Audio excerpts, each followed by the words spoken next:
Hello student, कैसे हैं आप? मैं सोनू सर। हम लोग आज पॉलीमर पढ़ेंगे और ये जो है पॉलीमर ऑर्गेनिक केमिस्ट्री का काफ़ी इम्पोर्टेंट चैप्टर है और 2 नंबर का क्वेश्चन इससे पूछता है। ठीक है, तो बड़ा ध्यान से पढ़ेंगे। है कुछ नहीं, बहुत आसानी से आपको याद हो जाएगा, सिर्फ कंसंट्रेट होके आपको देखना है। ठीक है, और हम लोग शुरू करते हैं। पॉलीमर, पॉलीमर होता क्या है?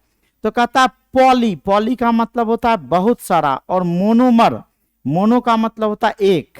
तो कहता है एक ही अणु जब बार बार बार बार बार बार रिपीट होते जाते हैं, जुड़ते जाते हैं, तब पॉलीमर का निर्माण होता है। जैसे आप देखिए कि यह आपका एन मोनोमर है।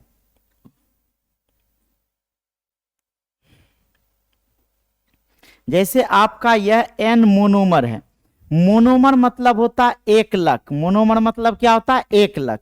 बहुत सारे छोटे छोटे एक, ये सेम भी हो सकते हैं, डिफरेंट भी हो सकते हैं, समान भी हो सकते हैं, असमान भी हो सकते हैं। ये मोनोमर जब आपस में क्या करेंगे? जुड़ेंगे, तो जुड़ करके ये पॉलीमर का निर्माण करेंगे, बहुलक का निर्माण करेंगे। और यह बहुलक को लिखा कैसे जाता है सर? यहाँ एन मतलब एक ही मोनोमर का बहुत सारा संख्या, और यहाँ मोनोमर का होल एन मतलब सारा का सारा आपस में क्या होगा? जुड़ा होगा।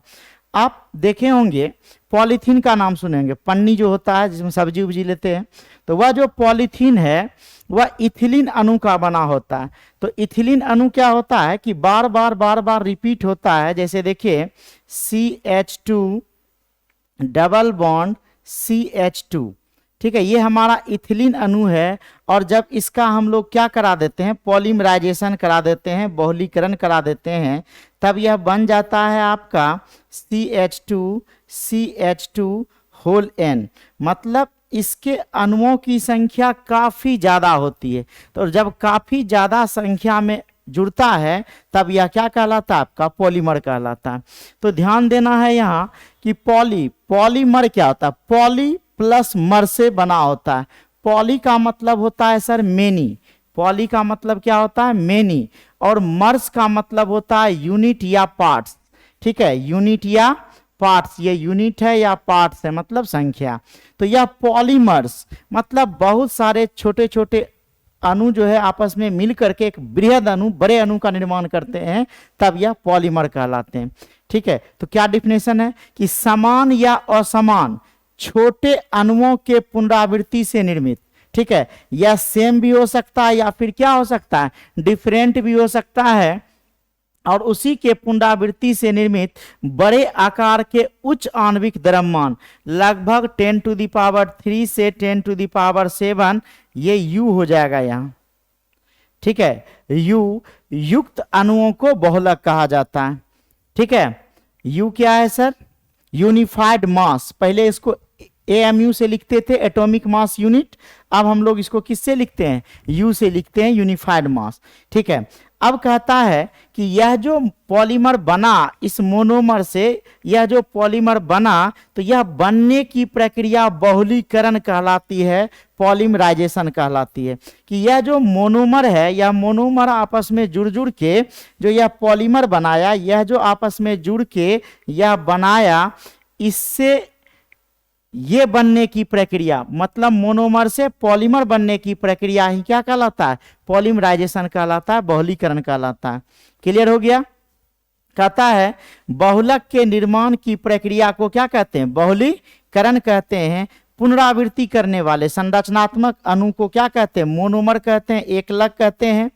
ठीक है, अब कहता है कि यह मोनोमर, पॉलीमर और पॉलीमराइजेशन, 3 बात आपको समझ में आ गई कि मोनोमर जिससे पॉलीमर का निर्माण होना है, पॉलीमर जो बड़ा अणु का निर्माण हुआ, और बहुलीकरण पॉलीमराइजेशन, यह जो मोनोमर से पॉलीमर में बदला, यह बदलने की प्रक्रिया आपका क्या कहलाता है? बहुलीकरण कहलाता है, पॉलीमराइजेशन कहलाता है।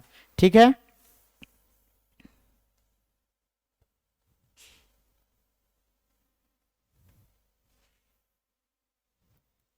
अब हम लोग देखें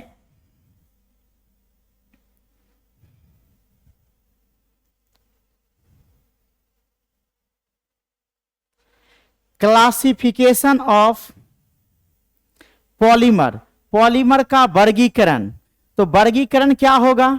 तो पहला, ज्यादातर पॉलीमर जो हम लोग को प्राप्त होता है वह नेचर से प्राप्त होता है। तो कहता है on the basis of source, स्रोत के आधार पर।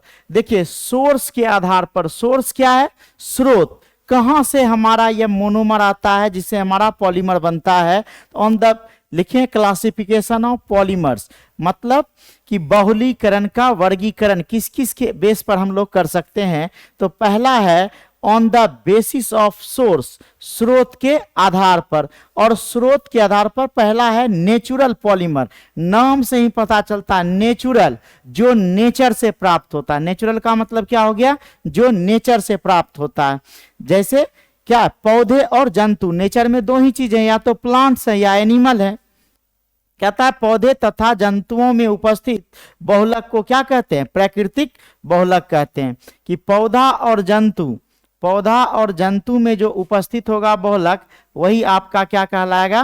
प्राकृतिक बहुलक। जैसे स्टार्च हो गया, सेल्यूलोज हो गया, प्रोटीन हो गया, न्यूक्लिक एसिड हो गया, ठीक है, नेचुरल रबर हो गया। यहां ये नहीं होगा, क्या हो गया? नेचुरल रबर हो गया, ईटीसी। ठीक है, अब यह नेचुरल रबर प्राप्त कहां से होता है सर? प्राकृतिक रबर प्राप्त कहां से होता है? तो यह रबर के एक पेड़ होता है जिसका नाम है हेबा ब्रेसिलियंसिस। क्या नाम है? हेबा ब्रेसिलियंसिस। ठीक है, और यह रबर का पौधा होता है। किसका पौधा होता है? रबर का पौधा होता है। उसके दूध से प्राप्त होता है। दूध को क्या कहा जाता है? लेटेक्स कहा जाता है। हम लोग आगे देखेंगे कि हेबा ब्रेसिलियंसिस के दूध से जो है यह रबर प्राप्त होता है। आगे देखेंगे क्लासिफिकेशन ऑफ रबर, अलग अलग प्रकार के। तो हम लोग पहला देखें नेचुरल रबर। नेचुरल रबर क्या के? कि जो प्राकृतिक स्रोत से प्राप्त हुआ रबर, उसी को हम लोग नेचुरल रबर कहते हैं। फिर है आपका second semi synthetic polymer. Semi synthetic polymer मतलब कि अर्ध संश्लेषित पॉलीमर। कि मनुष्य का क्या करेगा? प्राकृतिक स्रोत से जो प्राप्त है उसी का क्या करेगा? मॉडिफिकेशन करवाएगा। ठीक है, और उससे जो मोनोमर सॉरी पॉलीमर जो बनेगा उसी को सीमी सिंथेटिक क्या कहते हैं? पॉलीमर कहते हैं। अर्ध संश्लेषित बहुलक। कहता है रासायनिक परिवर्तन से निर्मित प्राकृतिक बहुलक को अर्ध संश्लेषित बहुलक कहते हैं। ठीक है,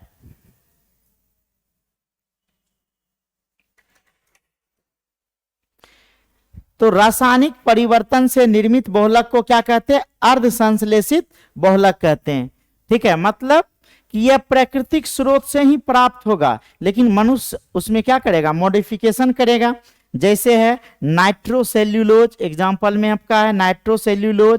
ठीक है, रेयन, ठीक है, वल्केनाइज्ड रबर, ईटीसी। इस सब के बारे में सर आगे हम लोग डिटेल से पढ़ेंगे। ऐसा नहीं कि सबको देखना है कि नाइट्रोसेल्यूलोज, ठीक है, रेयन, वल्केनाइज्ड रबर, ईटीसी, ये सब इसके क्या हैं? एग्जाम्पल हैं। फिर दो हो गया सर, पहला हो गया नेचुरल पॉलीमर, एक हो गया सीमी सिंथेटिक पॉलीमर, और एक जो है लेबोरेटरी में बनाया गया, मनुष्य के द्वारा बनाया गया, जिसको कहते हैं हम लोग सिंथेटिक पॉलीमर।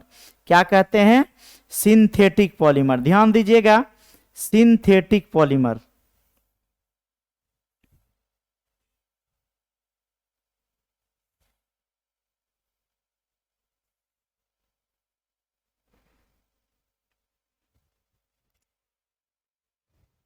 देखिए यहां सी हो गया आपका सिंथेटिक पॉलीमर, संश्लेषित बहुलक। संश्लेषित बहुलक क्या है सर? पूर्ण रूपेण मनुष्य के द्वारा बनाया गया। मतलब कहता है रासायनिक अभिक्रिया द्वारा मानव निर्मित बहुलक को क्या कहते हैं? संश्लेषित बहुलक कहते हैं। क्या कहते हैं? रासायनिक अभिक्रिया द्वारा मानव निर्मित बहुलक को क्या कहते हैं? संश्लेषित बहुलक कहते हैं। इसका एग्जाम्पल क्या होता है? इसका एग्जाम्पल होता है fibre, plastic, synthetic rubber, nylon, terylene, Dacron. ठीक है, ये सब इसके क्या होते हैं? एग्जाम्पल होते हैं। Fibre, plastic, synthetic rubber, nylon, terylene, Teflon, है ना, मेलामाइन। ठीक है, ये बेकेलाइट होगा sir.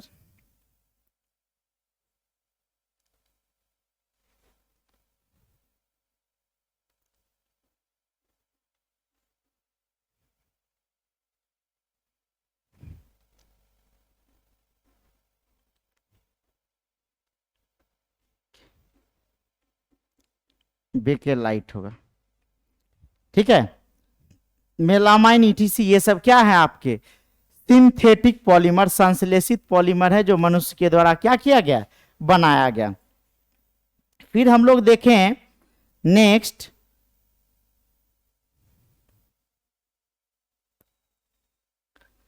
On the basis of structure, संरचना के आधार पर। ठीक है, तो संरचना के आधार पर पहला क्या होगा सर, तो पहला है लीनियर पॉलीमर। क्या है, लीनियर पॉलीमर।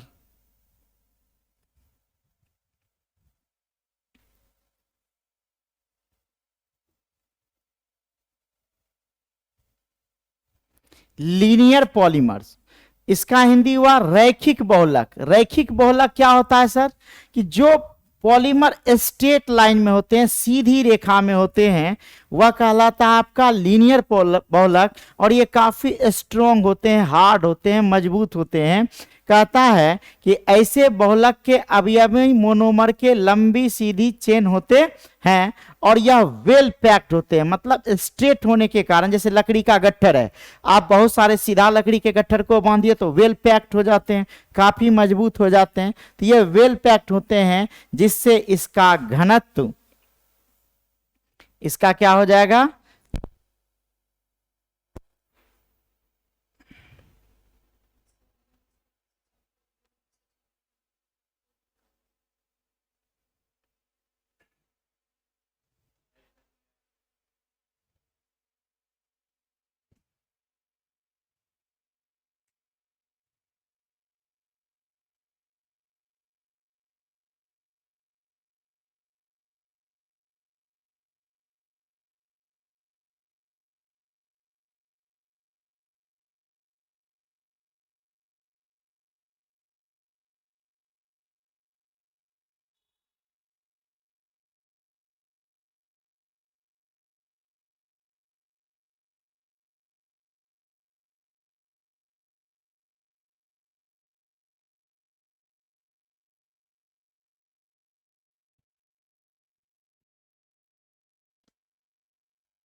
दिए हैं। और पॉलीमर का हम पढ़ा लेंगे, ठीक है, मेरा नोट्स आएगा ना, तो उससे पढ़ा लेंगे हम।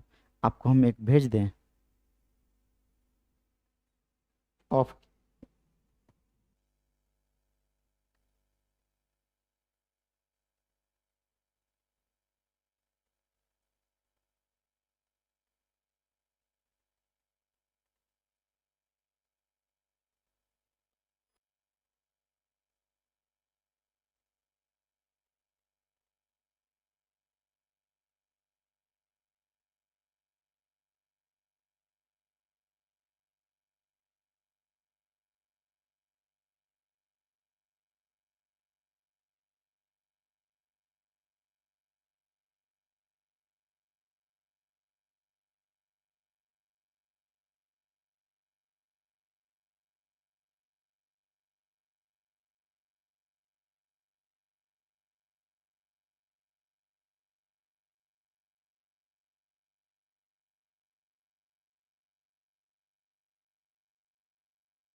हम लोग कहाँ थे, on the basis of structure, संरचना के आधार पर।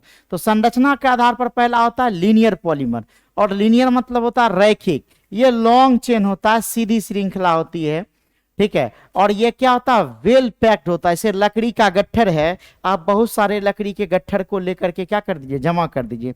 जब बहुत सारे लकड़ी के गट्ठर को आप जमा करते हैं तो यह वेल पैक्ड हो जाता है, मतलब उसके बीच गैप कम होता है और ये स्ट्रांगली जुड़ा होता है। तो कहता है कि वेल पैक्ड होते हैं। इसका जो होता है घनत्व,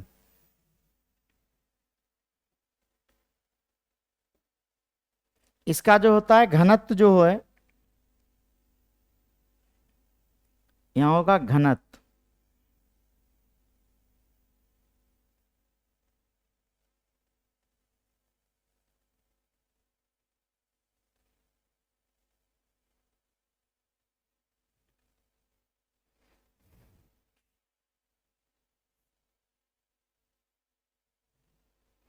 इसका जो होता है घनत्व जो होता है,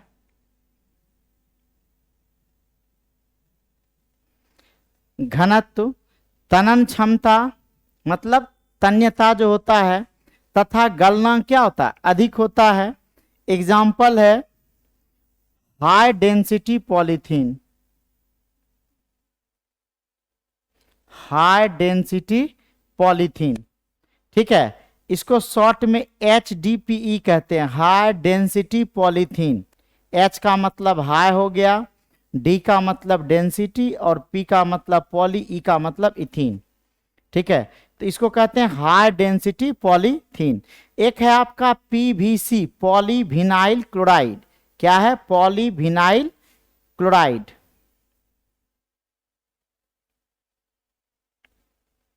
क्या है सर, ये पॉलीविनाइल क्लोराइड। पॉलीविनाइल क्लोराइड को शॉर्ट में PVC कहते हैं। या PVC क्या होता है सर, आप प्लास्टिक का पाइप देखे होंगे, पैखाना का पाइप, बिजली का पाइप, या कभी कभी तार पे भी लिखा रहता है PVC वायर। तो इसी का मतलब हुआ पॉलीविनाइल क्लोराइड, ठीक है। अब हम लोग देखें इसका स्ट्रक्चर जो देखें, ठीक है। इसका स्ट्रक्चर देखिए, ये ऐसा एकदम लीनियर स्ट्रक्चर है, ठीक है।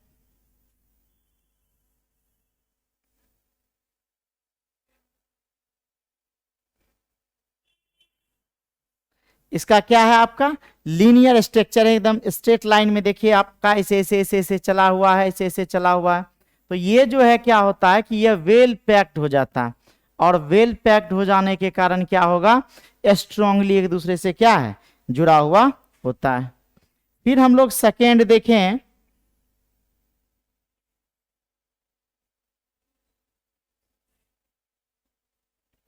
सेकेंड जो है ये है आपका branch chain polymers. Branch chain polymer का मतलब होता है शाखित श्रृंखला बहुलक। क्या होता है, शाखित श्रृंखला बहुलक। ब्रांच चेन में क्या हो गया कि ब्रांच निकला होगा, जैसे पेड़ पौधा देखे होंगे उसमें डाली निकला रहता है। देखिए यहाँ ब्रांच ब्रांच ब्रांच, बहुत सारा ब्रांच निकला हुआ है। तो यह जो ब्रांच सब निकला हुआ है, तो जब क्या कहते हैं कि लकड़ी का बोझा बांधते हैं। बोझा मतलब क्या है, जैसे किसी गाछ को काटे या किसी टहनी को काटे, और टहनी को क्या कर देंगे हम, डोरी से बांध दें, तो क्या होगा कि वह जो पत्ता उत्ता सब लगा हुआ है, तो उसके बीच क्या होगा, एक गैप होगा, तो वह उतना मजबूत नहीं हो पाता है। यह ब्रांच चेन पॉलीमर होता है। कहता है ऐसे बहुलक में अवयवी मोनोमर के रैखिक श्रृंखला में शाखित श्रृंखला होते हैं, मतलब मेन चेन में ब्रांच होता है। इसका घनत्व, तनन क्षमता और गलनांक क्या होता है, निम्न होता है। और इसका एग्जाम्पल होता है low density polythene. Low density polythene वो था हाई डेंसिटी पॉलीथीन, और ये क्या है, लो डेंसिटी पॉलीथीन। और दूसरा है ग्लाइकोजन। ये सब इसके एग्जाम्पल हैं। अब हम लोग नेक्स्ट देखें,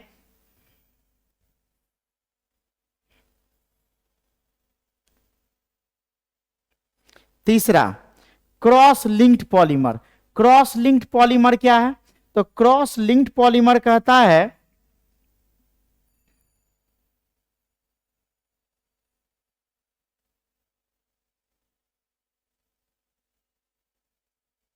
क्रॉस लिंक्ड पॉलीमर क्या कहता है सर, आप ईटा को जोड़ते हुए देखे होंगे, तो जैसे दो ईंट को जोड़ा, उसके ऊपर फिर ईंट फिर ईंट फिर ईंट, मतलब क्या अगर एक ईंट को ऐसे जोड़े, ध्यान दीजिएगा कि जैसे यहाँ एक ईंट है, ठीक है, फिर यहाँ एक ईंट को जोड़े, फिर यहाँ एक ईंट को जोड़े, अब क्या होगा, यहाँ एक ईंट को जोड़े, फिर हम लोग ऐसे ईंट को जोड़ते हैं, दो के बीच देते हैं नहीं, फिर ऐसे ईंट जोड़े, अब फिर क्या होगा, फिर ऐसे ईंट जोड़ते हैं। ये जो पैकिंग है सर, यही पैकिंग क्रॉस लिंक्ड पैकिंग कहलाता है। ठीक है, कहता ऐसे बहुलक में अनेक रैखिक श्रृंखला के बीच प्रबल सहसंयोजक बंधन होते हैं, कोवलेंट बॉन्ड होते हैं, जिससे नेटवर्क के समान संरचना का निर्माण होता है, और ऐसे बहुलक कठोर होते हैं, दृढ़ होते हैं और भंगुर होते हैं। ठीक है, एग्जाम्पल इसका है आपका बेकेलाइट, मेलामाइन, फॉर्मल्डिहाइड रेजिन, ठीक है, ईटीसी, ये सब एग्जाम्पल हैं इसके। ठीक है, ये था आपका क्रॉस लिंक्ड। ठीक है, तो ये तीन प्रकार के पॉलीमर हैं।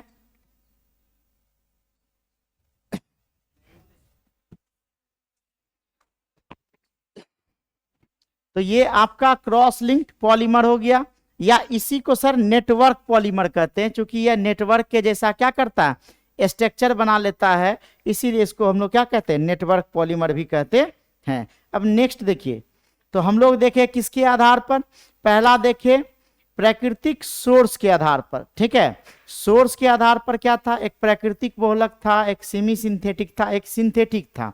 और यहां क्या देखें, क्लासिफिकेशन स्ट्रक्चर के आधार पर। स्ट्रक्चर के आधार पर क्या देखें कि स्ट्रक्चर के आधार पर क्या होता है, एक स्ट्रेट चेन देखे, एक ब्रांच चेन देखे, और दूसरा तीसरा क्या देखे, क्रॉस लिंक्ड पॉलीमर या नेटवर्क पॉलीमर देखें।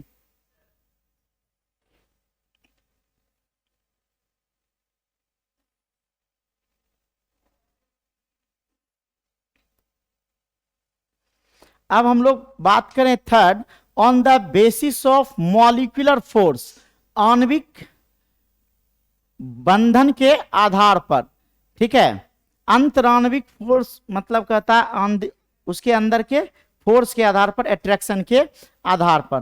पहला है इलास्टोमर्स। इलास्टोमर्स मतलब होता है रबर के लाइक, मतलब रबर के जैसा। इलास्टोमर्स ऐसे बहुलक के श्रृंखला में क्या कहता है, कमजोर अंतराणविक क्रियाशील होते हैं। अंतराणविक क्रियाशील, कमजोर अंतराणविक बल क्या होते हैं, क्रियाशील होते हैं। वीक अट्रैक्शन फोर्स इसके बीच लगता है, और इसमें उच्च प्रत्यास्थता,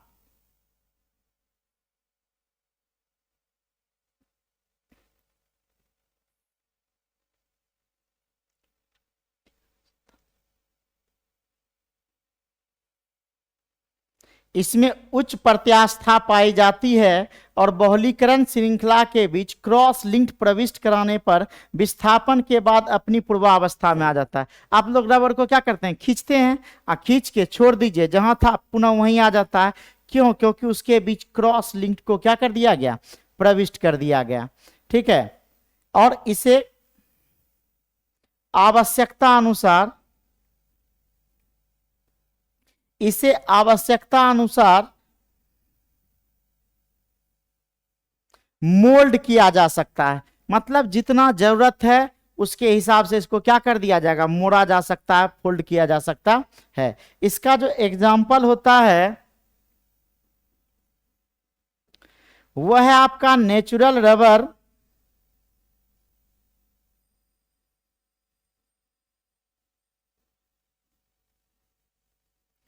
वल्केनाइज्ड रबर, ठीक है, ब्यूना एस,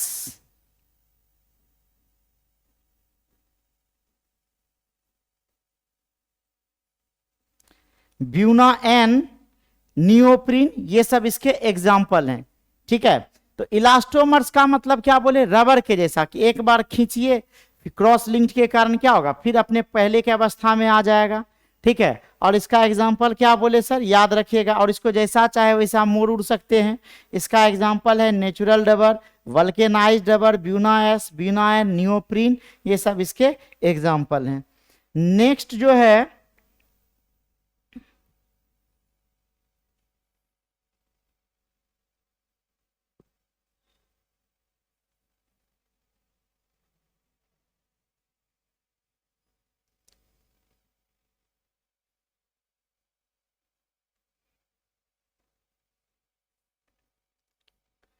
नेक्स्ट जो है आपका फाइबर पॉलीमर।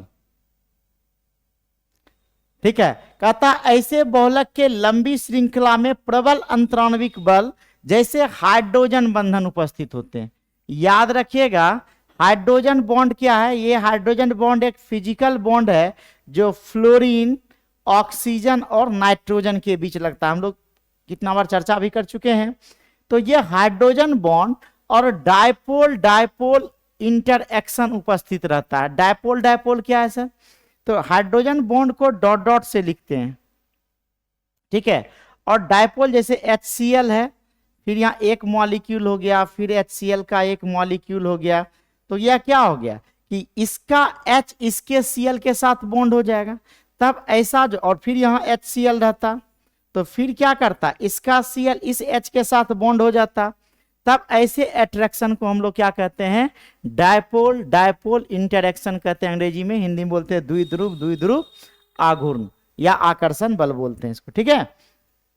अब कहता है यह क्रिस्टलीय प्रकृति का होता है और इसकी तन्यता कम होती है। स्वाभाविक है कि अगर यह क्रिस्टलीय प्रकृति का है या नेचर का है तो इसकी प्रत्यास्थता क्या होगी? कम होगी। इसका एग्जाम्पल होता है पॉलीएमाइड्स, जिसको हम लोग नायलॉन 66 कहते हैं, ठीक है। और एक होता है पॉलिस्टर्स।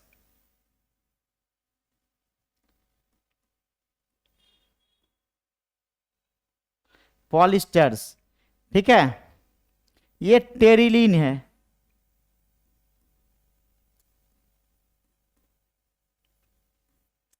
टेरिलीन, ठीक है।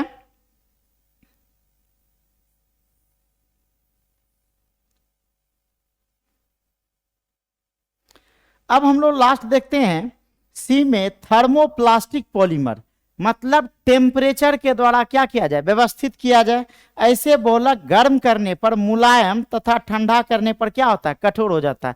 कि जब आप हीट करते हैं तो यह सॉफ्ट हो जाता है और जैसे ही ठंडा करते हैं तो यह हार्ड हो जाता है। इसे गर्म कर आसानी से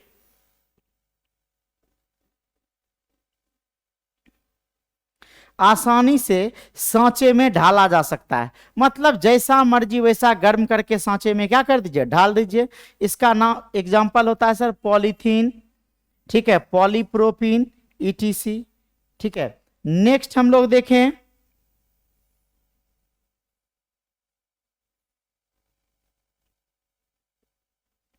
कहता है कि निम्न ताप पर थर्मोप्लास्टिक की कार्यक्षमता बढ़ाने के लिए इसका प्रोसेसिंग किया जाता है, ठीक है। मतलब कि क्षमता को, कैपेसिटी को बढ़ाने के लिए इसमें बाहर से कुछ मटेरियल को डाला जाता है जिसको प्लास्टिसाइजर्स कहा जाता है। क्या कहा जाता है?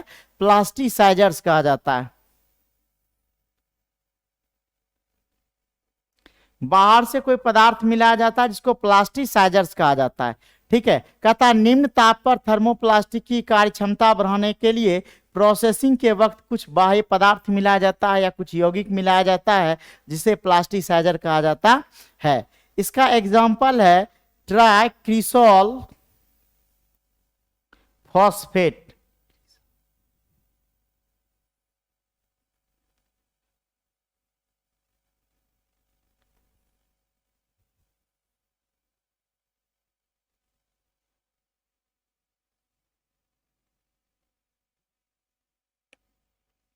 ट्राइक्रिसॉल फॉस्फेट या डाई ऑक्टाइल थेलेट।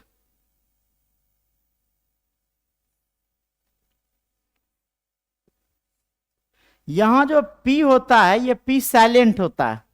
याद रखिएगा पी क्या होता है? इसका साइलेंट होता है। फिर हम लोग डी देखते हैं थर्मोसेटिंग पॉलीमर्स। इसका हिंदी होता है ताप सुघट्य पॉलीमर। क्या होता है? ताप सुघट्य पॉलीमर। ताप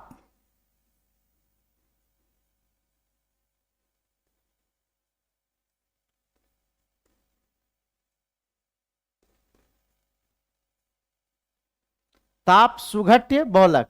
ऐसे बहुलक निम्न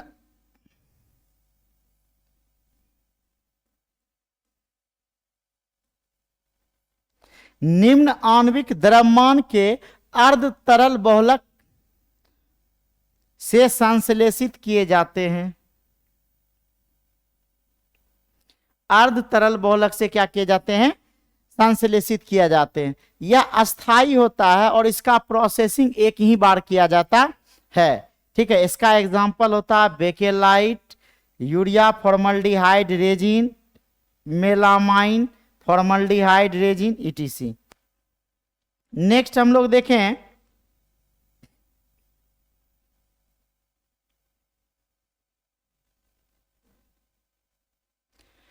कहता है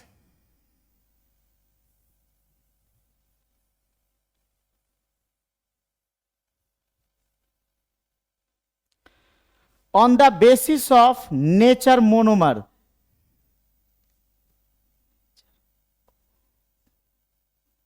on the basis of nature of monomer, monomer की प्रकृति के आधार पर कैसा मोनोमर है, इसका कैसा नेचर है, उसके बेस पर हम लोग यहां देखते हैं। पहला है होमोपॉलीमर। होमो का मतलब होता है सेम। आप सुने होंगे होमोसेक्सुअल, लड़का लड़का से शादी कर लेता है, लड़की लड़की शादी कर लेता है। नहीं, आपको नहीं करना है। ठीक है, होमोपॉलीमर मतलब जब एक ही प्रकार के मोनोमर बार बार रिपीट कर लेते हैं तब इसको क्या कहते हैं? ऐसे पॉलीमर को होमोपॉलीमर कहते हैं। कहता एक ही प्रकार के मोनोमर से निर्मित पॉलीमर को होमोपॉलीमर कहा जाता है। और इसका एग्जाम्पल जो होगा सर वह होता है आपका पॉलीथीन, पॉली आइसोप्रीन, जिसको नेचुरल रबर कहते हैं सर, पीवीसी बड़ा बड़ा लिखिएगा सर, इसको पी को भी को सी को पीवीसी। ठीक है, ईटीसी। फिर क्या है आपका सर? कोपॉलीमर। कोपॉलीमर का हिंदी होता है सर सह बहुलक, सह बहुलक, और को बड़ा होगा सर, कोपॉलीमर सह बहुलक, या इसी को कहते हैं मिश्रित बहुलक। ठीक है, कहता है कि जब क्या होगा, कोपॉलीमर किसको कहेंगे? जब दो अलग अलग मोनोमर आपस में मिलेंगे। एक ही प्रकार के मोनोमर मिले तो होमोपॉलीमर, और अलग अलग प्रकार के मोनोमर आपस में मिले तब इसको हम लोग क्या कहते हैं सर? कोपॉलीमर या मिक्स्ड पॉलीमर कहते हैं। ठीक है, इसका एग्जाम्पल होता है नायलॉन 66, टेरिलीन, डेक्रोन, टेरिलीन या डेक्रोन, ब्यूना एस, एस बड़ा लिखेंगे, buna S, buna N, bakelite, ETC. ये सब इसके क्या एग्जाम्पल हैं।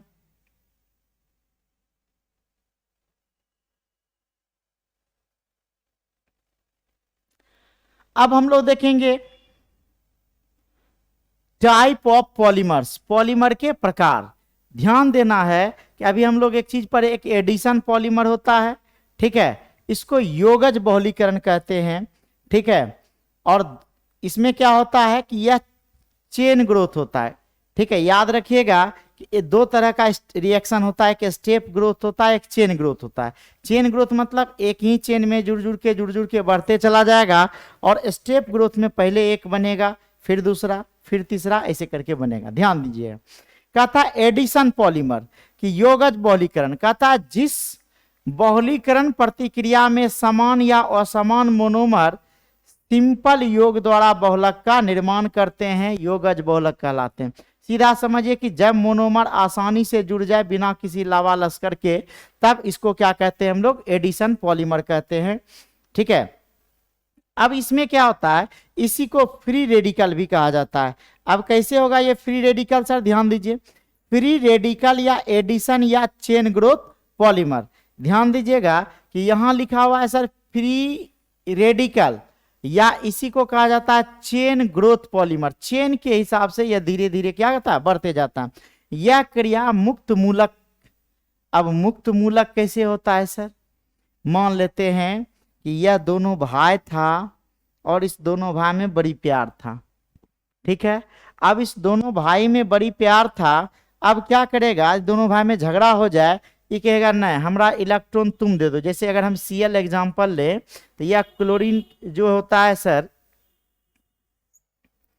यह क्लोरीन है, और यहाँ बॉन्ड जो है क्लोरीन का बना हुआ। ध्यान दीजिए, समझिए फ्री रेडिकल। तो यह क्लोरीन दोनों बॉन्डेड है और यह क्लोरीन कहेगा कि नहीं, हमको तुम्हारे साथ नहीं रहना। तो नहीं रहना है तो यह टूटेगा, और जैसे टूटेगा तो यह एक इलेक्ट्रॉन किसको दे देगा, एक क्लोरीन पर आ जाएगा। यह भी टूटा तो एक इलेक्ट्रॉन इस क्लोरीन पर आ जाएगा। तो यह जो अपना क्लोरीन एक इलेक्ट्रॉन ले लिया या यह क्लोरीन अपना एक इलेक्ट्रॉन ले लिया, यही फ्री रेडिकल का क्या करता है, निर्माण करता है। ठीक है, याद रखिएगा फ्री रेडिकल का निर्माण। समझ में आया? अपना अपना इलेक्ट्रॉन दोनों क्या कर लिया, ले लिया, फ्री रेडिकल का निर्माण करता है। फिर कहता है कि इसका एग्जाम्पल है अनेक, जैसे बेंजोइल परऑक्साइड, एसिटाइल परऑक्साइड, ठीक है, ब्यूटाइल परऑक्साइड, इसके द्वारा प्रारंभ किया जाता है। कहता है ताप, प्रकाश या ऑक्सीकरण अवकरण द्वारा प्रारंभक उत्प्रेरक। ये उत्प्रेरक क्या है सर, हम लोग पढ़े हैं सरफेस केमिस्ट्री में। उत्प्रेरक किसी भी रासायनिक अभिक्रिया के दर को क्या कर देता है, अफेक्टेड कर देता है, या बहुत फास्ट कर देगा या बहुत स्लो कर देगा। तो यह उत्प्रेरक जो है मुक्त मूलक का कार्य करता है। मतलब यह कैटलिस्ट जो डालेंगे वो लास्ट में रिमेन अनचेंज, अभिक्रिया में पार्टिसिपेट नहीं करता है, दर को प्रभावित करता है, और अंत में जो है यह क्या हो जाता है, अलग हो जाता है। तो ये दिमाग में रखना है कि यह उत्प्रेरक मुक्त मूलक प्रदान करता है, फ्री रेडिकल प्रदान करता है। कहता है जो मोनोमर अभिक्रिया कर बड़े मूलक का निर्माण कर श्रृंखला में बदलता है, यह प्रक्रिया तब तक होते रहती है जब तक कि मुक्त मूलक किसी अन्य मूलक के साथ अभिक्रिया द्वारा डीएक्टिवेट नहीं हो जाए। मतलब यह चेन ग्रोथ जो पॉलीमर है यह तब तक बढ़ते रहेगा जब तक कि यह मुक्त मूलक जो है किसी दूसरे के साथ बॉन्ड बना करके डीएक्टिवेट नहीं हो जाए, मतलब निष्क्रिय नहीं हो जाए। ठीक है, अब कहता है कि यह जो प्रक्रिया होता है वह 3 स्टेप में होता है। पहला स्टेप क्या है आपका, चेन इनिशिएटिंग स्टेप इसको बोलते हैं। ध्यान दीजिएगा, यहां 3 स्टेप में होता है। पहला है श्रृंखला प्रारंभ पद या चेन इनिशिएशन स्टेप। ठीक है, कि जहां से यह शुरू होगा। ठीक है,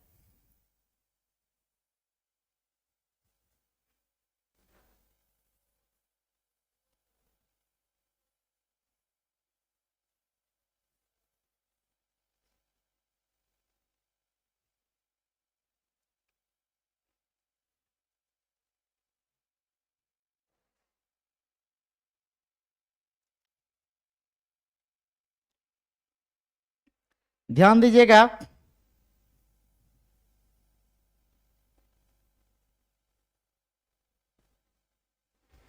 यह 3 स्टेप में होता है। पहला श्रृंखला प्रारंभ पद होता है, मतलब चेन इनिशिएशन स्टेप, जहां से शुरू होगा। सेकेंड होता है चेन प्रोपेगेशन स्टेप, यहाँ चेन में क्या हो जाएगा, वृद्धि होते जाएगा, लगातार बड़ा होते जाएगा। और लास्ट है चेन टर्मिनेशन स्टेप, मतलब जहां यह क्या हो जाएगा, समाप्त हो जाएगा, खत्म हो जाएगा, वहां तक होगा। ठीक है, तो इसको हम लोग देखते हैं इसका क्रियाविधि कैसे होता है। ध्यान दीजिएगा,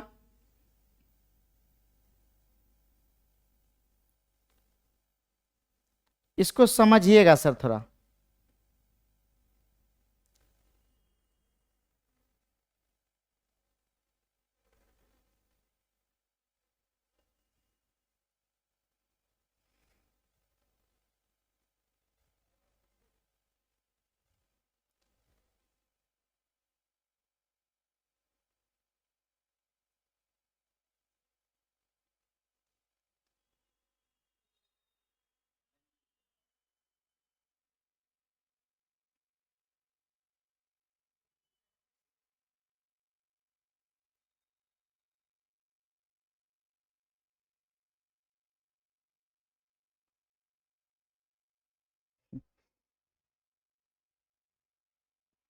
ध्यान दो कि यह चेन इनिशिएशन स्टेप है।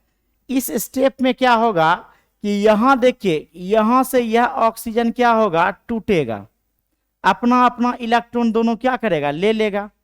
अब जैसे यह, इसका नाम है बेंजोइल पेरोक्साइड, ठीक है, और हम लोग इथिलीन का फॉर्मेशन देखेंगे। किसका फॉर्मेशन देखेंगे? इथिलीन का। यह क्या होगा सर कि यह एक इलेक्ट्रॉन ले लिया, तो यहां देखिए इस ऑक्सीजन के ऊपर एक फ्री रेडिकल आ गया, ठीक है। अब यह एक फ्री रेडिकल जो बना, यहां देखिएगा, और ये आपका यहां फाइनल कार्बन पर एक फ्री रेडिकल आ गया, ठीक है। अब यह क्या करेगा? रिएक्टिव इंटरमीडिएट का निर्माण करता है, ठीक है। रिएक्टिव इंटरमीडिएट क्या होता है? जहां से यह स्टेप में बढ़ना क्या कर दे? शुरू कर दे। अब देखिए यहां यह बार बार एक ही तरह के इथिलीन से हम लोग बताए कि एग्जाम्पल हम लोग इथिलीन का लेते हैं, या इसके साथ जुड़ जुड़ के देखते जाइए।